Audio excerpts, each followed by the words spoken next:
Hey everybody, it is Prince's friend. In honor of the 33rd anniversary of Purple Rain, I think also probably to help promote the new Purple Rain Deluxe that was coming out, there was an interview in Vibe magazine with Brownmark. Now I'm going to put a link in the description for you to go read the whole interview, but I'm going to highlight a few things that I found kind of interesting in the interview.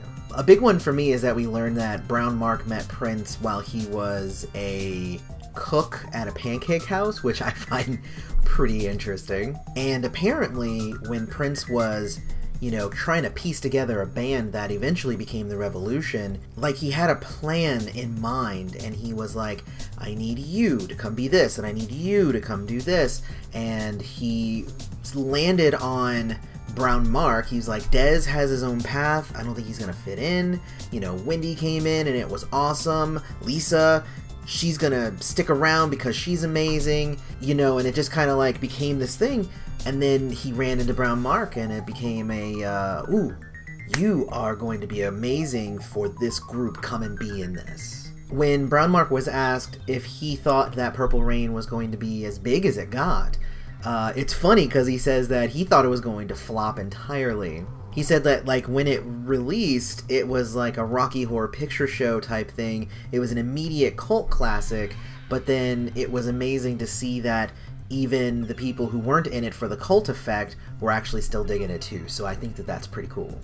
When asked which one was his favorite track to play, he did say Computer Blue. He says he loves the energy, and he loves the bass line, obviously.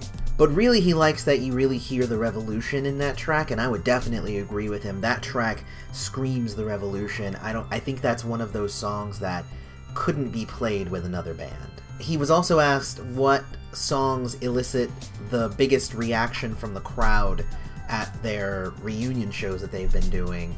And he says that it's When Doves Cry, which, you know what, I'm not surprised. It's one of those that I think it's a very emotional song anyway, but the emotion of what the words are saying as well as knowing that the person who wrote the song isn't there, that makes sense to me. This I thought was kind of interesting as well. When he was asked, what does it feel like to be back together? He said the Revolution had kind of come back together about 8 times in the last 10 years. They would fly out to Paisley Park and they'd hang out with Prince and they'd jam and talk and have fun, and it was a very close-knit family. And I really like that. I was reading an interview recently with Prince around the Graffiti Bridge era where he said, like, yeah, even though the Revolution wasn't around, he still talked to Wendy and Lisa. He still loved them and he still wanted them to succeed with their solo stuff.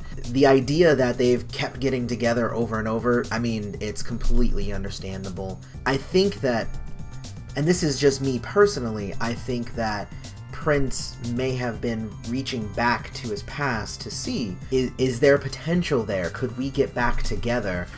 Prince had actually said in an interview that that was his original plan. He let the Revolution go so that they could all go out and do their own thing, and he always thought that one day they would come back and they would just be the baddest supergroup ever and then just rock the house down. And he actually said that. I wonder if each of these times in the last 10 years was him trying to reach out to see if that was potentially something that they would be able to do. I mean, obviously he ended up going with Third Eye Girl instead, but who's to say he couldn't have multiple bands going at once? So anyway, there are so many more questions in the interview, and I think you should really go check them out yourself. After you're done reading it, come back. We'll discuss it in the comments. Go ahead and like the video, subscribe to the channel, follow me on Facebook and Twitter. Love to hear your thoughts on this interview. May you live to see the dawn.